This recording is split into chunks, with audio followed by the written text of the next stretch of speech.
Alors, dans cette section du cours, je vais illustrer deux concepts un petit peu plus avancés, que ce qu'on a vu lors du précédent cours sur les listes. Notamment, on va voir des exemples de fonctions génériques sur les listes, c'est-à-dire des fonctions qui s'appliquent sur des listes de type quelconque.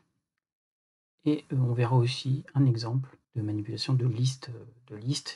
Et d'ailleurs, dans la quatrième partie du cours, on verra un deuxième exemple de liste de listes.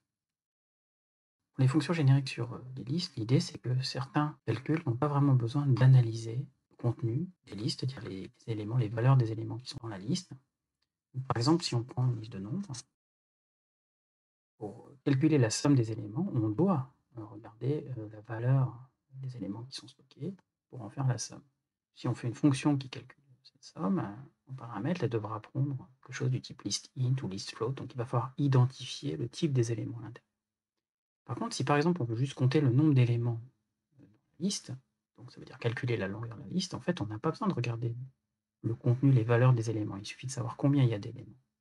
Par exemple, cette liste de nombres est de longueur 5, il y a 5 éléments. Si on prend ces listes-là, par exemple, cette liste a 5 éléments aussi, une liste par contre de type liste str, liste de chaîne de caractères.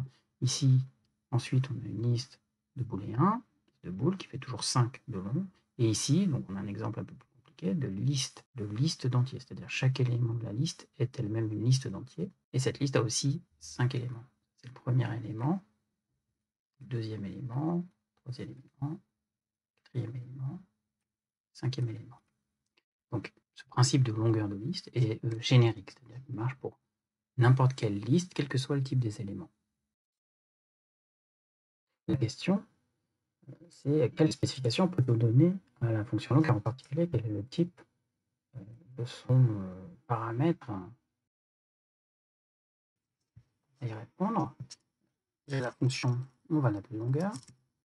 Elle prend donc une liste en paramètre. Cette liste, c'est une liste de, mais on ne sait pas exactement quoi. Par contre, ce qu'on peut tout de suite dire, c'est qu'elle retourne un entier, la longueur. En fait, ce qu'on a dit, c'est qu'une liste, en général, c'est une liste de T où T est un certain type. Ben, cette notation paramètre de type, avec des majuscules, TU, T1, T2, etc., elle est disponible dans le langage des types. Donc ici, ce qu'on dit, c'est qu'on prend une liste L d'un type quelconque, liste de T. Ce que ça veut dire sur cette fonction, c'est que d'une certaine façon, elle n'a pas le droit vraiment de regarder la valeur des éléments de la liste, puisque cette valeur, elle est d'un type inconnu, d'une certaine façon. Et maintenant, comment on fait la fonction? On doit calculer la longueur au fur et à mesure. On va l'appeler LONG, notre variable, et puis on va démarrer à 0. Ensuite, qu'est-ce qu'on peut faire? Eh ben, on peut parcourir notre liste pour ces éléments, et puis pour chaque élément, on veut juste dire que long plus 1. On doit retourner long. Il nous manque quand même quelque chose, et quel est le type de la variable d'itération. Donc c'est en fait assez simple, comme L est une liste de T, le E qui sera à l'intérieur sera du type T. Ça fonctionne, les tests passent bien. Alors bien sûr, on préférera utiliser en pratique la primitive len de Python qui est bien plus efficace. Le deuxième exemple de fonction générique, c'est la recherche d'un élément. Donc on veut chercher si un élément est présent dans une liste. On a déjà rencontré ce principe. Ce qu'on avait fait, c'est qu'on avait retourné l'indice optionnel d'ailleurs de l'élément. Ici, on va juste vouloir retourner en booléen true si l'élément est présent et false si.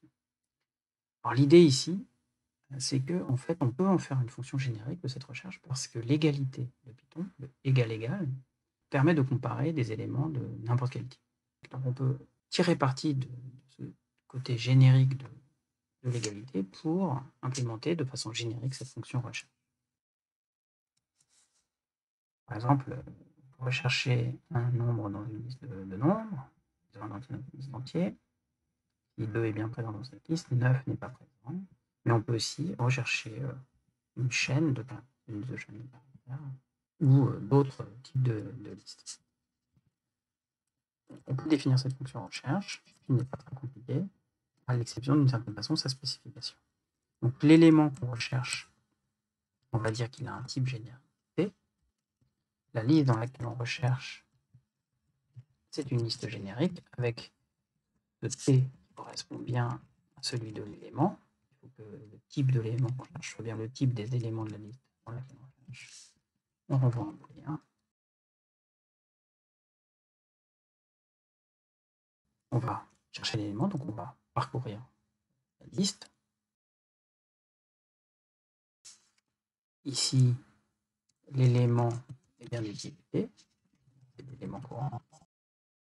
Puis, ensuite, c'est très simple, si l'élément est égal à E, ce qui est possible, puisque LM est de type T et E est du type T, c'est le même type, donc on peut tester l'égalité. Et si on a trouvé que LM est celui qu'on recherchait, on va retourner la fonction fait passer les tests. Voilà, donc on voit ici un autre exemple de fonction générique. Et là, on a pu, d'une certaine façon, quand même un petit peu regarder les éléments vis-à-vis de l'égalité. Deuxième aspect, entre les fonctions génériques, deuxième aspect un petit peu plus compliqué, disons, c'est les listes de listes. Donc on va prendre deux exemples, en fait. Un premier exemple ici, qui va être une liste de chaînes de caractères. Donc, ce qui peut nous intéresser, c'est liste, str.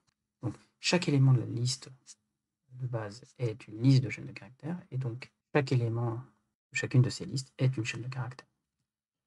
Donc l'exemple qu'on va prendre, c'est l'encodage d'un poème, donc ici un haïku, avec ce type-là.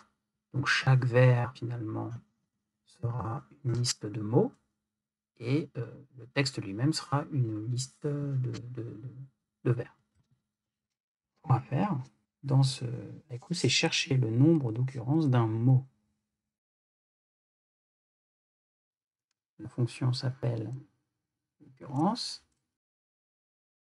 On va chercher un mot qui va être une chaîne de caractères dans un texte qui est une liste. Donc j'ai mis un petit L toujours pour bien faire penser que c'est une liste, qui est une liste de caractères. Et le nombre d'occurrences sera un entier.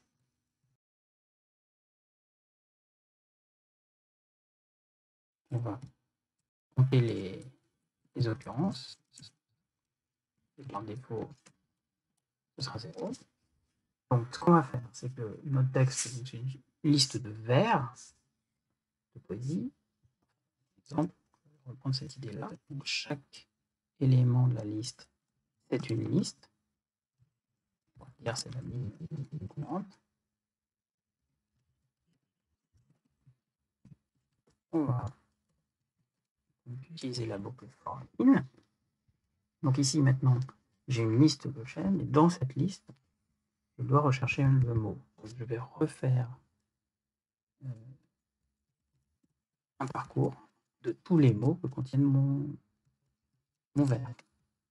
Une boucle imbriquée ici, ce qui est assez typique des listes de listes. Pour chaque liste, élément, il va falloir refaire un parcours potentiel. Et bien sûr, là, si M c'est égal au mot recherché, on va augmenter notre nombre d'occurrences.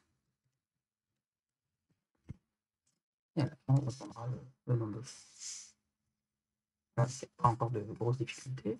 Juste, il faut penser que si c'est une liste de listes, il y a de bonnes chances que quand on veut aller regarder l'intérieur de cette structure, il faille d'abord faire une itération sur la liste globale, puis pour chaque élément qui est lui-même une liste, il faut refaire une boucle. On a des tests ici. Par exemple, si je cherche le nombre d'occurrences de bruit dans mon haïku, il apparaît qu'une fois. Et ici, on a un petit exemple où j'ai 5 occurrences de recherche.